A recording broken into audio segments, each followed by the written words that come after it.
تو فرشتہ نمائندہ کس کا تھا؟ اللہ کا. تو دراصل اے میرے پیارے حسین کو جو مٹی دی تھی، راز یہ تھا کہ پیارے مصطفیٰ اب میدان منا نہیں ہوگا، اب میدان کربلا. مٹی دی جاتی تھی، حقیقت میں وہ میدان بدلا جا رہا تھا. اللہ پاک نے فرمایا نہیں، حسین میدان بدل دیا، میں نے خود بدل دیا ہے، مالک اختیار ہے. حسین نکلے. کب نکلے؟ 8 ذی الحج کو، کیونکہ خواب 8 کو آیا تھا، 7 تک بیٹا موجود ہے. چل پڑے. راستے میں کوئی بھی اگر میدان آتا تو پوچھتے یہ کون سا میدان ہے؟ بھیا جب بتایا جاتا فلاں، فرماتے ابھی منزل نہیں آئی، ابھی منزل نہیں آئی. جب کربلا آیا تو پوچھا یہ کون سا میدان ہے؟ بتایا کہ یہ کربلا ہے، میں منزل آ گئی ہے، یہی ہے میدان. اب سن لے، تاریخ اٹھائیں جا کے، تمام کتب اہل سنت اٹھائیں تاریخ کی، اور تمام کتب اہل تشیع اٹھائیں. حضرت حسین علیہ السلام کی 2 محرم کو پہنچ گئے، اور یزیدی فوجیں بھی 2 محرم کو پہنچ گئی. واقعہ کب ہوا؟ جی 10 کو، بلکہ 9 کو. ایک روایت میں یہ آتا ہے کہ ابن اسحاق نے لکھا 9 کو ابن سعد بدبخت نے حملہ کرنا چاہا. امام حسین خیمے میں بیٹھے ہوئے تھے. اپنے بھائی عباس کو سے فرمایا کہ جاؤ اس بدبخت سے پوچھو کہ کیا چاہتا ہے. اس نے کہا عباس حسین سے کہو جنگ ہوگی. آپ نے فرمایا اس بدبخت سے کہو جہاں 9 تک انتظار کیا ہے 1 رات اور انتظار کر. کیوں؟ اس لیے کہ چھری 10 کو چلی تھی، تقاضا ہے کہ گردن بھی 10 کو ہی کٹے. پھر 10 کا سورج طلوع ہو گیا. یہ میں آپ کو اس کی روحانی تربیت بتا رہا ہوں. ظاہر اپنی جگہ پہ اسے ذکر کرتے ہیں، مگر یہ روحانی تعبیر یہ تھی. جتنے غلام تھے پہلے سارے شہید ہو گئے. جب سب شہید ہو گئے تو آل پاک کا سب سے پہلا جوان 18 سال کا علی اکبر شبیہ مصطفیٰ. صحابہ کہتے ہیں خدا کی قسم حضور کے وصال کے بعد جب آنکھوں کو آقا کی دیدار کی پیاس لگتی تو ہم ٹولیاں بنا کے دیدار علی اکبر کرنے جاتے. علی اکبر کا دیدار کیا کرتے؟ دیدار مصطفیٰ ہوتا. اور عینی شاہدین کہتے ہیں کہ خدا کی قسم جب حضرت علی اکبر گھوڑے پر سوار ہو کر میدان کربلا میں اترے، ہمیں یوں لگا جیسے مصطفیٰ تلوار اٹھا کے خود دیر تک لڑے. سینے میں آ کے نیزے کا پھل لگا. امام حسین کو بابا کو آواز دی، یا ابا طاہر، ابا جان مجھے سنبھالیے. امام حسین جوان بیٹے کی آواز پر دیوانہ وار ہو گئے. اپنے جوان بیٹے کو گود میں اٹھایا. اب بیٹا حسرت بھری نگاہوں سے تک رہا ہے. کوئی زبان حال سے کہہ رہا ہو اے میرے بابا مجھے معاف کر دے، میں آپ کی حفاظت نہیں کر سکا. امام حسین نے پھل نکالا، خون کا فوار نکلا، جان جان آخری کی سپرد کی. ابن اسحاق کہتے ہیں 61 ہجری 10 محرم الحرام جب حضرت علی اکبر رضی اللہ تعالیٰ عنہ نے یہ کہا تھا یا ابا طاہر، ابا جان مجھے سنبھالیے، اور حسین خیمے سے نکل کے دوڑے تھے تو آپ کی عمر مبارک 56 سال 5 ماہ 5 دن تھی. اور جواب اور جوانی کا عالم یہ تھا کہ نہ لحیہ مبارک میں نہ سر انور میں ایک بال بھی سفید نہیں تھا. جب جوان بیٹے نے گود میں تک توڑا تو اس جوان بیٹے کے غم کا ایسا دل پہ اثر ہوا کہ سارے بال جو سیاہ تھے وہ سفید.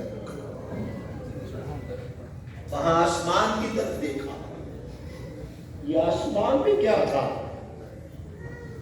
گویا امام حسین پوچھ رہے تھے مولا بتا ذبح ہو گئی، بیٹا ہے، آواز آئی ہاں بیٹا یا بنیا ہے، مولا کی ذبح ہو گئی، آواز آئی نہیں حسین ابھی تو ذبح ہوئی ہے، فدیہ تو ذبح عظیم، ابھی تو قاسم باقی ہے، قاسم کا لاشا اٹھایا، مولا ذبح ہو گئی، نہیں حسین ابھی تو عباس بن علی باقی ہے، ابھی تو عبداللہ بن علی باقی ہے، ابھی تو عثمان بن علی باقی ہے، ابھی تو ابو بکر بن علی باقی ہے، ابھی تو اور محمد باقی ہے، ابھی تو علی اصغر بھی باقی ہے۔ سب کے لاشیں اٹھا لیے، ارے 6 ماہ کے علی اصغر سے لے کر 56 سال کے بوڑھے اٹھا رہے تھے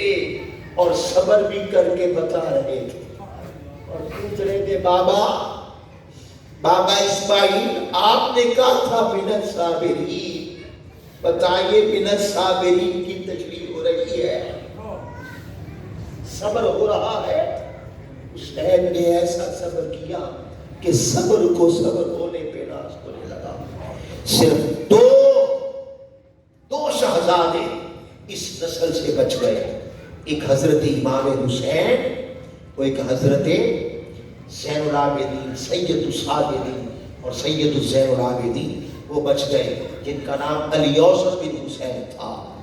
حسین جب گھوڑے پر سوار ہونے لگے، میدان میں اترنے لگے تو سید الساجدین وہ تلوار اٹھا کے آ گئے، فرمایا ابا جان جن بوڑھے بابوں کے بیٹے جوان ہوتے ہیں وہ جوان بیٹوں کی زندگیوں میں تلواریں اٹھاتے اچھی نہیں لگتی، پہلے آپ کا بیٹا جائے گا۔ الفاظ کیا تھے؟ فرمایا اے میرے بیٹے نانے کی نسل سے ایک دور ہے، ایک میرا جانا مقدر ہے، اگر تو بھی چلا گیا تو نانے کی نسل کیسے چلے گی؟ گویا یہ بتا رہے تھے کہ اگر نانے کی نسل کی بقا کی حکمت پیش نظر نہ ہوتی تو آج زین العابدین بھی اسماعیل کا فدیہ ہوتا۔ گھوڑے پہ سوار ہوئے، میدان کارزار میں اترے۔ اہل تاریخ لکھتے ہیں کہ خدا کی قسم یہ خدا کا شیر اور خدا کے شیر کا شیر جب میدان میں آیا تو کسی یزیدی بدبخت کو سامنا کرنے کی جرأت نہ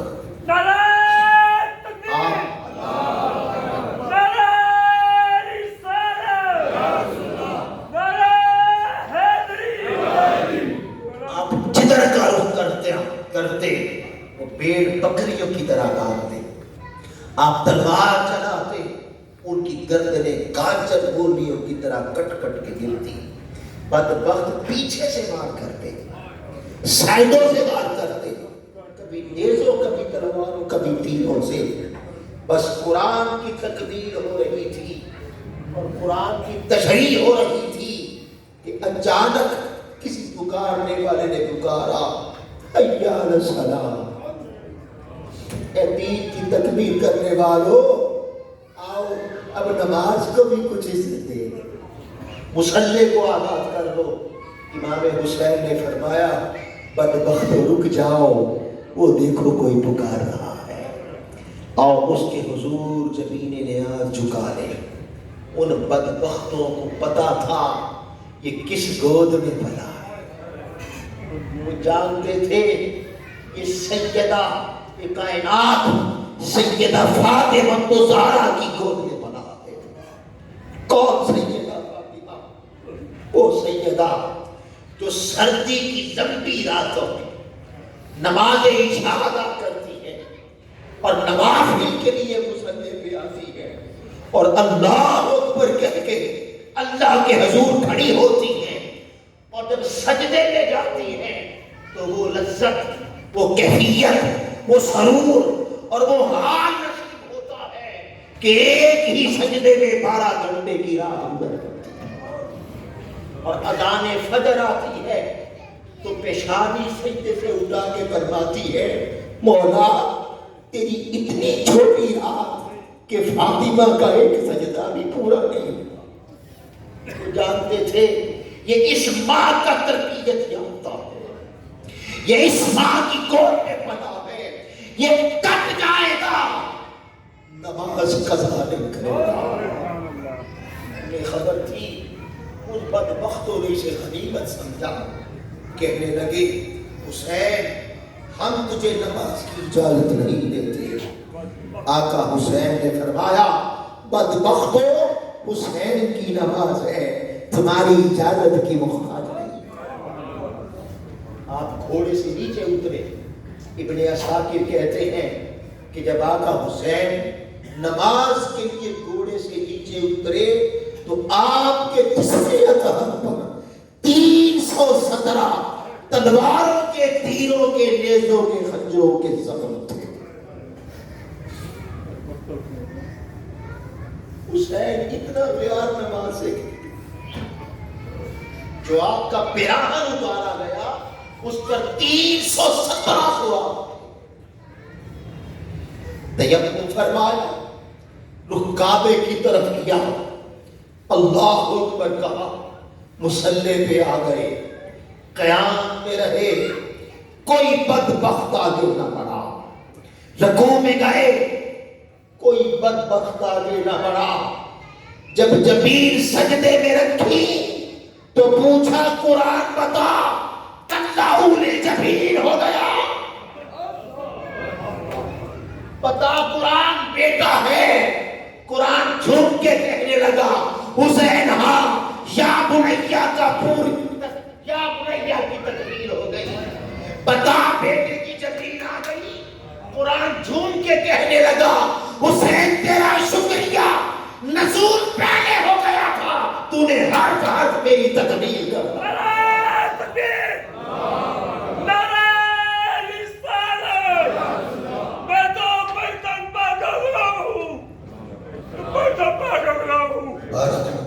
جب جبین سجدے پہ رکھی تو طلح الجبین کی تکبیر ہو گئی.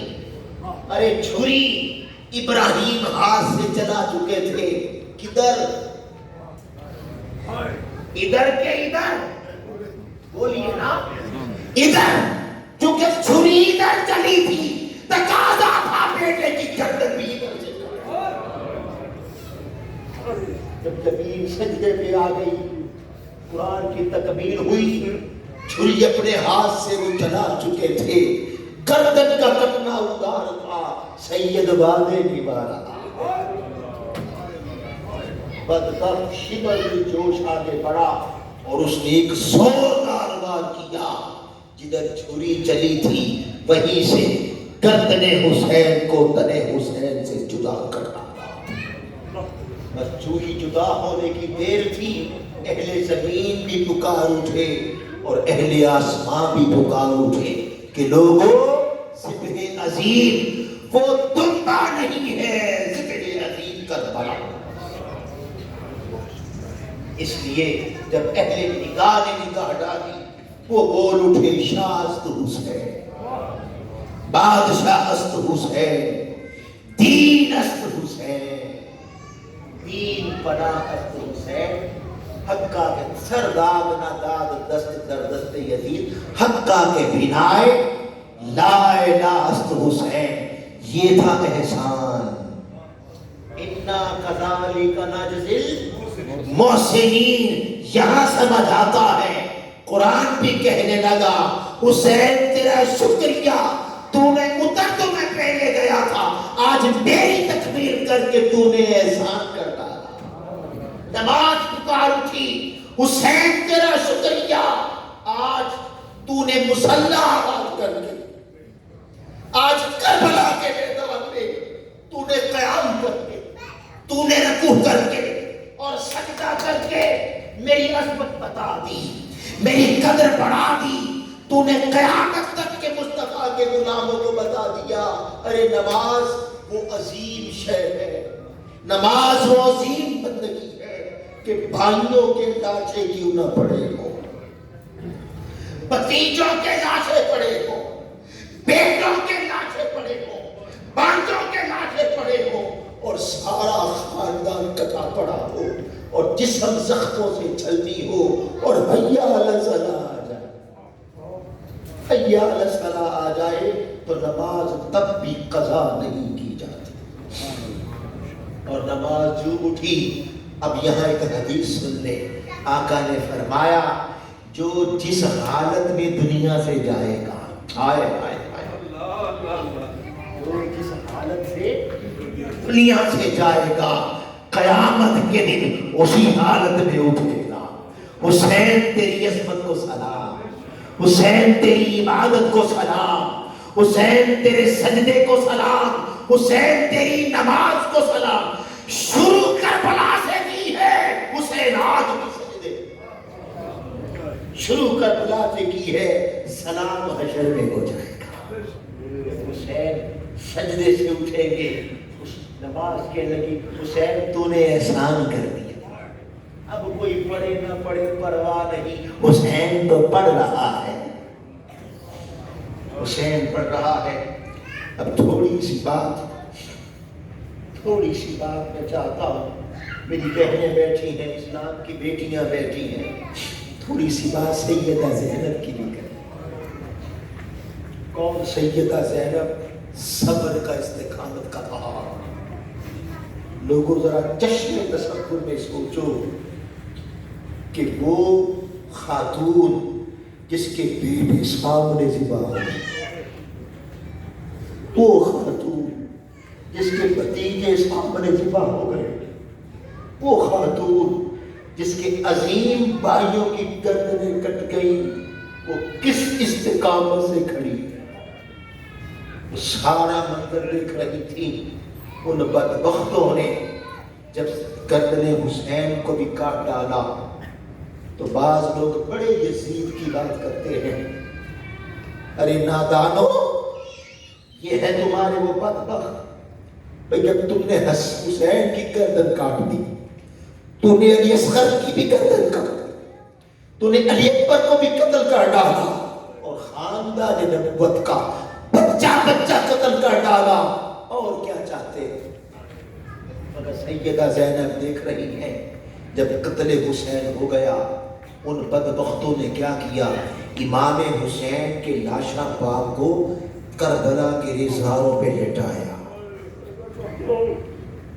چونکہ حسین اہل بیت اطہار کے لاشیں اٹھا کر خیموں میں رکھ رہے تھے، بدبخت خیموں کی طرف گئے، اور سیدہ زینب دیکھ رہی کہ یہ بدبخت کیا کرنے والے ہیں، خیموں میں گئے، آل اطہار کے لاشیں اٹھا کے لائے، اور انہیں یوں کربلا کے ریزاروں پر ترتیب کے ساتھ یوں جوڑ دیا۔ جوڑنے کے بعد بدبخت ان مبارک لاشوں پر گھوڑے دوڑانے لگے، یہاں تک کہ حضرت امام قاسم کے لاشاں مبارک کے ٹکڑے ٹکڑے ہو گئے۔ لوگوں، میرا دل کہتا ہے خدا کی قسم، اس کائنات میں جتنے دن بنے ہیں اور اس کائنات میں جتنی راتیں بنی ہیں، نہ کربلا کے دن جیسا ہم والا کوئی دن طلوع ہوا ہے، اور اس 10 دن کے گزر جانے کے بعد وہ بدبخت جا کے خیموں میں غفلت کی نیند سو گئے، اور سیدہ زینب سامنے بیٹوں کے لاشیں پڑے، سامنے بھائیوں بھتیجوں کے لاشیں پڑے، سامنے بھائیوں کے لاشیں پڑے ہیں، اور اپنے خاندان کو بچوں کو لے کر ان کربلا کے ریزاروں پر بیٹھ کر صبح ہونے کا انتظار کرنے لگے۔ وہ رات کیسی تھی، وہ کیسی غم کی رات تھی۔ رات گزر گئی، اب اس قافلے نے یہاں سے کربلا سے پہلے ابن زیاد کے دربار کوفے میں جانا تھا، اور وہاں سے ہو کر پھر دمشق یزید لعین کے دربار میں جانا تھا۔ اب ان ظالموں نے ترتیب کیسے بنائی؟ انہوں نے کیا کیا؟ حسین کا سر انور تو پہلے کاٹ چکے تھے، آل پاک کی اہم شخصیات کے سر کاٹے، حضرت عباس کا سر کاٹا، علی اکبر کا سر کاٹا۔ سیدہ زینب دیکھ رہی ہے یہ بدبخت کیا کرنا چاہتے ہیں، انہوں نے وہ سر کاٹے اور انہیں نیزوں پہ رکھا اور قافلے کے آگے آگے ان سروں کو اٹھا کے چلا۔ ہائے ہائے ہائے، کسی نے کیا خوب کہا، کٹانے جھکانے آئے تھے جس سر کو شام والے، جھکانے آئے تھے جس سر کو شام والے، شکست دیکھیے خود اٹھا کے چلے، خود اٹھا کے چلے۔ سر انور آگے تھے، پیچھے بدبختوں نے اپنے اونٹوں پر کجاوے چڑھائے، خود کجاووں میں بیٹھے اور مصطفیٰ کی شہزادیاں اور کائنات کی شہزادیاں انہیں اونٹوں کی ننگی پیٹھ پہ بٹھایا۔ یہ قافلہ دربار ابن زیاد کی طرف چل پڑا۔ بس میں تھوڑی سی بات کرنے پہ چاہتا ہوں، آنکھوں کا وضو ہو جائے، آنکھوں کا وضو ہو جائے، لوگوں نکل جاؤ دنیا سے، یہ چند لمحے نبی کے نام کے، حسین کے نام کر دو۔ خدا کی قسم غم حسین میں رونا بھی مصطفیٰ کی سنت ہے، اور دل کا غم حسین کربلا والوں کے اس میں ڈوب جانا بھی حضور کی سنت ہے۔ یہ قافلہ چل پڑا، جب چل پڑا تو اب کوفے کے بازاروں میں داخل ہو گیا۔ پیچھے بہت کچھ ہوا، میں اسے ذکر نہیں کر رہا۔ کوفے کے بازاروں میں داخل ہو گیا۔ جب کوفے کے بازاروں میں داخل ہوا، ایک خاتون نے دیکھا کٹے ہوئے سر ہیں اور شہزادیاں ہیں جنہیں ہاتھ لگائے تو میں نہیں ہوں، ان کے غسل کا بھی عالم ہے، رسیوں سے جکڑی چھوٹی چھوٹی بچیاں سکینہ ہیں، اور پھر ان بدبختوں نے 7 محرم کو پانی بند کیا تھا۔ 7 8 9 10 سال کے 5 دن کی بھوکی پیاسی سے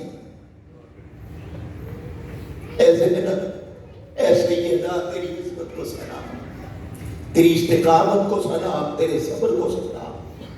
اس خاتون نے دیکھا کٹے ہوئے سر ہیں، شہزادیاں، اور ان کے چہرے سے بھی بھوک اور پیاس کے اثرات نمایاں تھے۔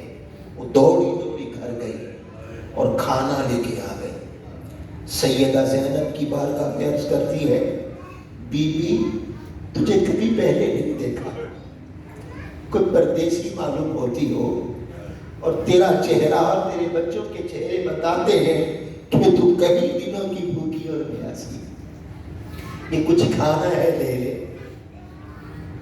اسلام کی بیٹی پیغام سن، پیغام سن۔ حالات اچھے بھی آتے ہیں، حالات برے بھی آتے ہیں، مگر اچھے برے حالات دراصل ایمان کے لیے آتے ہیں کہ بندہ ایمان کے کس درجے پر ہے۔ کوئی حرام کی طرف تو نہیں چل پڑتا، اپنے بیٹوں کو، اپنے شوہروں کو، اپنے بھائیوں کو کہیں حرام کی طرف تو نہیں، گھر کے حالات دیکھتے ہیں۔ خبردار ایسا نہ کرنا، ایسا نہ کرنا، مغرب کی عورت کو اپنا رہبر نہ بنانا۔ تمہاری رہبر سیدہ کائنات ہے، سیدہ کائنات کی بیٹی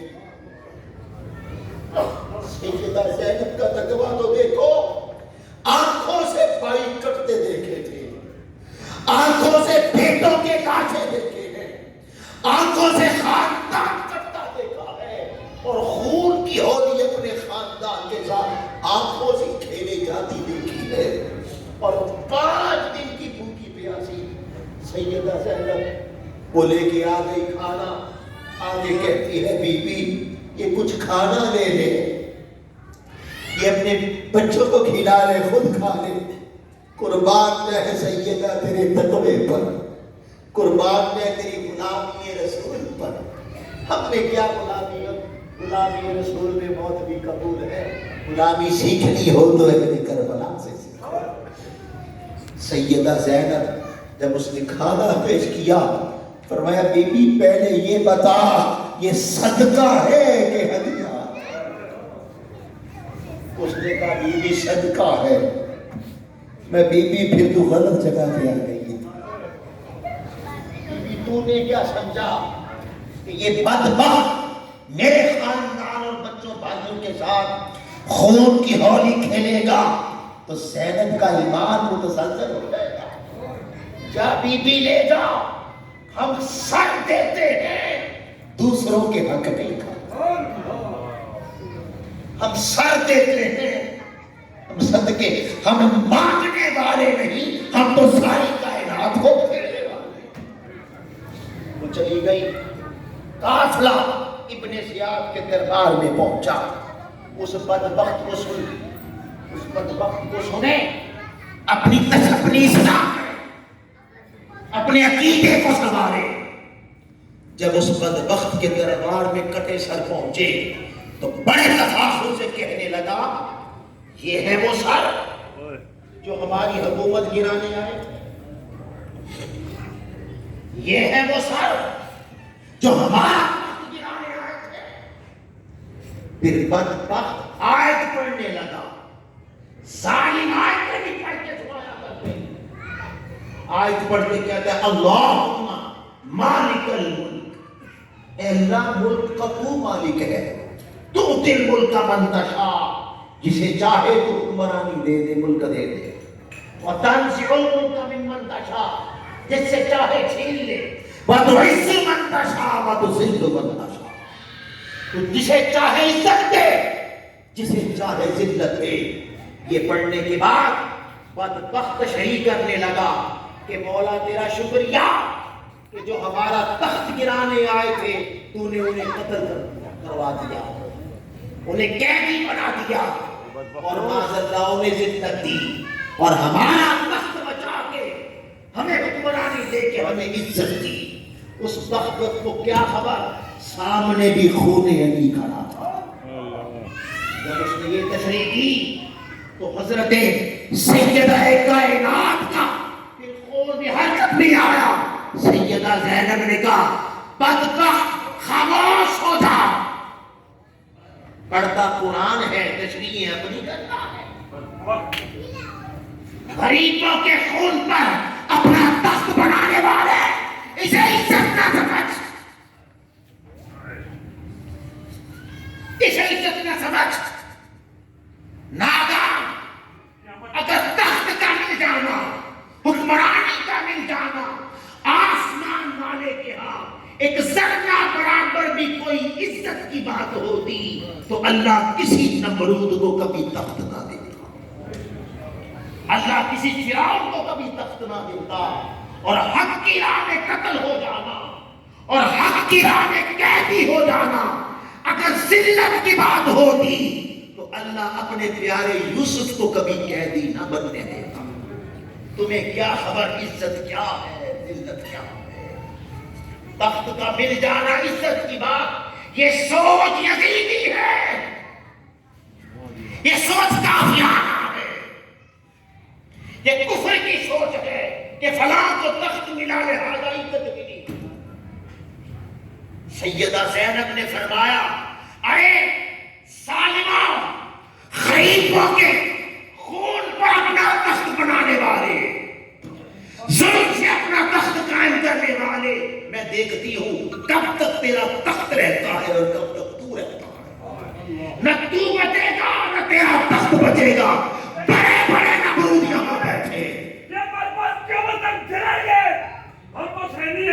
انشاءاللہ نہ تیرا تخت رہے گا، بڑے فرعون، بڑے ابیس، بڑے جالوت اور بڑے بڑے فرعون تخت پہ بیٹھے، نہ وہ رہے نہ ان کا تخت رہا، نہ تو رہے گا نہ تیرا تخت۔ انتظار کر، یہ تخت مٹنے والا ہے، کل کل میرے نانے کا تخت ہوگا. آئے آئے آئے حشر میں پتا چلے گا, پھر میرے نانے کا تخت ہوگا. پتا چل جائے گا عزت کسے ملی, ذلت کسے ملی. نادا اس سے بڑی ذلت کیا ہے کہ بندہ لا الہ بھی پڑھتا. اس سے بڑی ذلت کیا ہے بندہ اللہ پہ ایمان رکھتا ہے. اس سے بڑی ذلت کیا ہے بندہ مصطفیٰ کا غلام ہو. اس سے بڑی ذلت کیا ہے بندہ قرآن کے ماننے والا ہو اور ساتھ ظالم کا دے. اس سے بڑی مسلمان کے لیے ذلت کیا ہے؟ مومن تو کہتا ہے کرو کرے مدح اہل دبرتا, پڑے اس بلا میں میری بلا. کہ ایمان والے کے لیے سب سے بڑی تباہی یہ ہے کہ وہ کسی دولت مند اور صاحب اقتدار کی غلامی کرے. اس سے بڑی ایمان کی بربادی اور ذلت اور کوئی نہیں. پھر یہ قافلہ دمشق کی طرف چل پڑا. بس آخری بات کر رہا ہوں, دمشق کی طرف چل پڑا. اس بدبخت نے اہل دمشق میں اعلان کیا ہوا تھا اسلامی ریاست میں جہاد, مسلمان حکمران کے خلاف جہاد. اسلامی ریاست میں بھی کوئی جہاد ہوتا ہے. لہذا عوام خوشیاں مناؤ, کچھ فتنہ پرور فتنہ پھیلانے آئے تھے اور اسلامی حکمران کے سامنے اس سے اقتدار چھیننے آئے تھے. اللہ نے ہمارا اقتدار بچا کے ہمیں عزت دے دی, انہیں قتل کر دیا, قیدی کر دیا. عوام جیت گئے, عوام جیت گئی, خوشیاں مناؤ.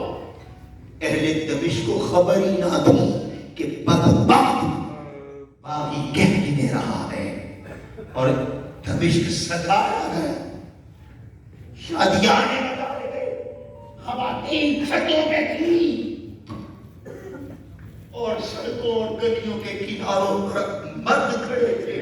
حضرت صاحب محمد خدا کی قسم میں نے دیکھا بعض تو سیدہ کو پتھر مار رہے اور سیدہ نگاہیں جھکائی چل رہی ہے. یہاں بھی ایک چوراہا آ گیا, چوک آیا, جیسے کوفے میں خاتون آئی تھی, یہاں دمشق میں بھی ایک بوڑھی سی جس کی کمر بھی جھکی ہوئی ہے, اس کے ہاتھ میں بھی کھانا ہے. وہ بھی آگے کہتی ہے بیبی پر نہیں لگتی ہو,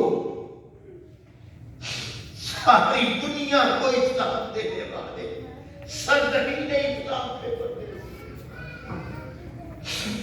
بی بی پردے نہیں لگتی ہو. تیرا چہرہ بتاتا ہے کہ تو نے کئی دنوں سے کچھ نہیں کھایا, یہ کچھ کھانا ہے لے لے, بچوں کو کھلا لے. سیدہ نے کوفے والا سوال یہاں دہرایا کہ بڑھیا پہلے یہ بتا ہدیہ ہے کہ صدقہ ہے. اس نے کہا نہیں بیبی صدقہ نہیں, یہ تو ہدیہ ہے. آپ نے قبول فرمایا, خود کھایا, بچوں کو کھلایا. وہ بڑھیا پھر چلی گئی, دوبارہ آئی تو اب اس کے ہاتھ میں کوئی چادریں کوئی کپڑے تھے.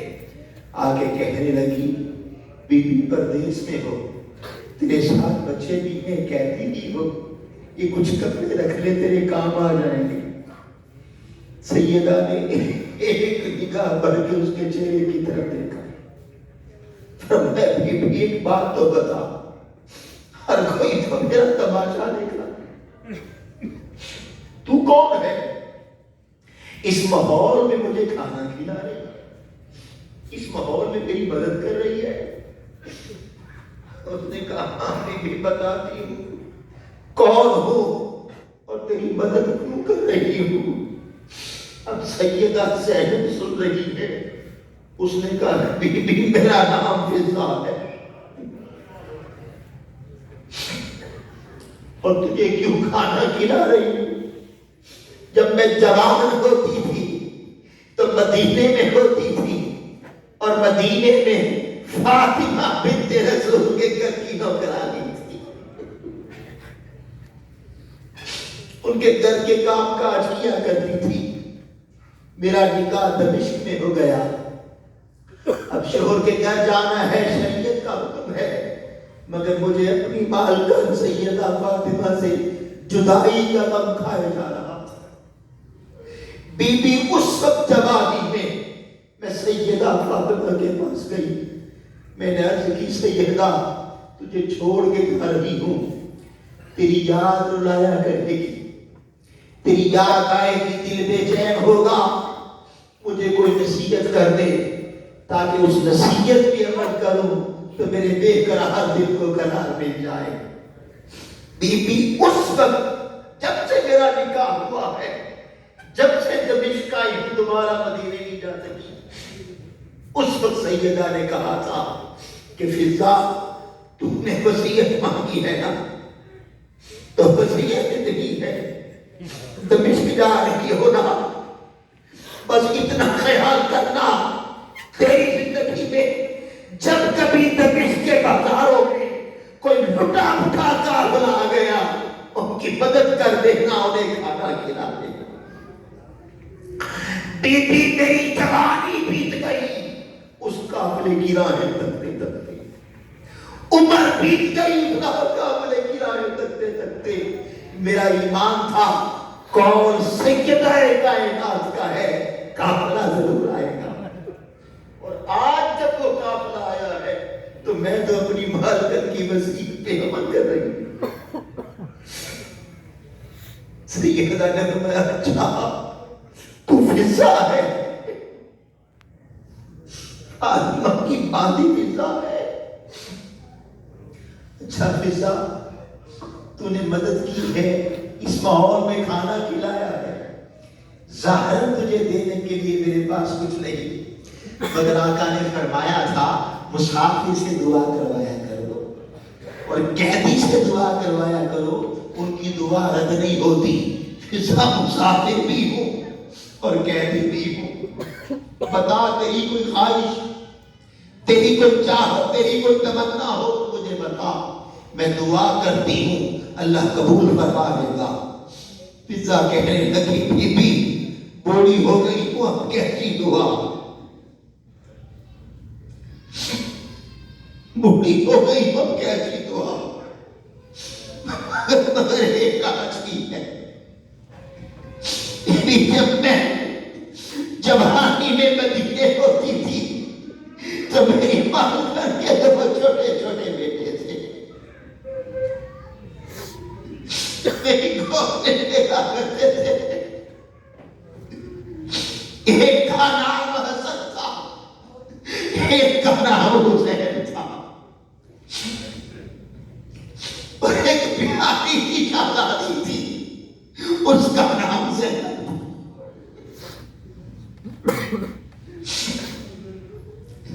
اب تو بھی وہ بڑے ہو گئے ہوں گے، بچپن میں دیکھا تھا، اور پچھلے دنوں میں نے سنا تھا کہ میرا بیٹا حسین شہید ہو گیا، حسن شہید ہو گیا ہے، میرا بیٹا حسین ہے اور میری ایک شہزادی زینب ہے، اگر دعا کرنا چاہتی ہو تو بس اتنی دعا کر دو، بڑھاپے میں ہو گئی ہو، مرنے سے پہلے ایک مرتبہ حسین کو دیکھ لو، اپنی زینب کو دیکھ لو۔ بی بی زینب نے کہا اچھا فضا تو حسین کو دیکھنا چاہتی ہے تو زینب دیکھنا چاہتی ہے، تجھے مبارک ہو تیری دعا قبول ہو گئی۔ فضا کی بی بی میں سمجھی نہیں کیسے میری دعا قبول ہو گئی، میں حافظہ تیری دعا قبول ہو گئی، حسین دیکھنا چاہتی ہے تو دیکھ، یہ نیزے پہ سر تیرے حسین کا ہے۔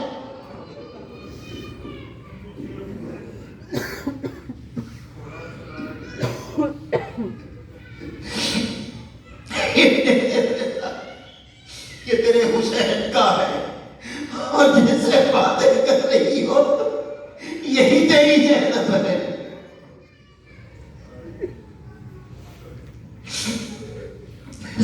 کی چیخ نکل گئی، بدبختو تم نے تو باغی کہا تھا، اقتدار کے بھوکو، دنیا کے کتوں، یہ تم نے کیا کیا؟ دنیا کی جھوٹے اقتدار اور عزت کے لیے تم نے حسین کو قتل کر دی، اور یہ میری کرداری جو آج قیدیوں پکڑ آئی ہے، یہ زینب ہے۔ لوگوں، خدا کے لیے کربلا کو قصہ نہ بناؤ۔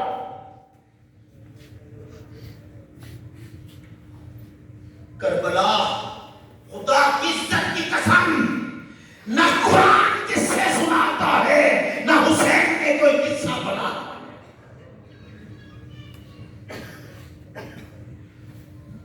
قصہ نہیں، ہم نے قصہ بنایا تھا۔ ہم ہر سال کہانی کی طرح سنتے ہیں، ارے اس کے ہر موڑ پر زندگی سنوارنے کے لیے درس ہے، ایمان بچانے کے لیے درس ہے، قیامت کے جنت میں جانے کے لیے درس ہے۔ فضا کی ایک سبق دے گئی اور فضا رہتی دنیا تک لا الہ پڑھنے والوں کو ایمان بچانے کا سلیقہ سکھاتے۔ فضا سیدہ زینب کے قدموں پہ گر گئی اور کہتی ہے، بی بی میں کل بھی تمہاری بہتی تھی، میں اب بھی تمہاری بہتی۔ پھر پلٹ کے گھر نہیں گئی، پھر گھر نہیں گئی، ان اہل حق قیدیوں کے ساتھ قیدی بن کے قیامت تک کے لا الہ وارث کے وارثوں کو بتا گئی، اگر تمہاری زندگی میں اقتدار کے کوئی بدبخت ظالم بیٹھ جائے،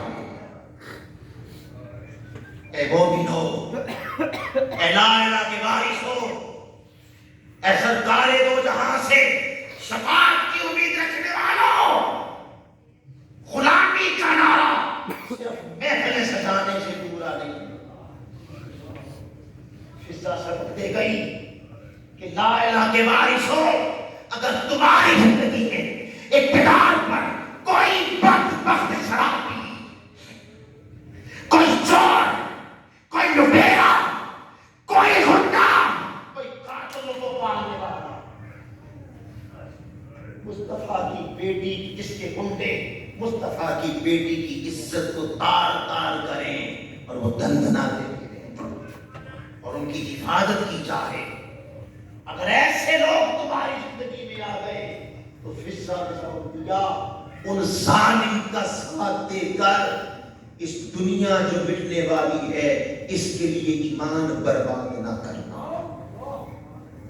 اس ظالم کا ساتھ نہ دینا، اور اہل حق ان کے قتل بھی ہو جائیں، وہ قیدی بھی بنا دیے جائیں، تو اس وقت بھی ان قیدیوں کے ساتھ مل کے ایمان بچانا، تاکہ مصطفیٰ کو اپنا منہ دکھانے کے قابل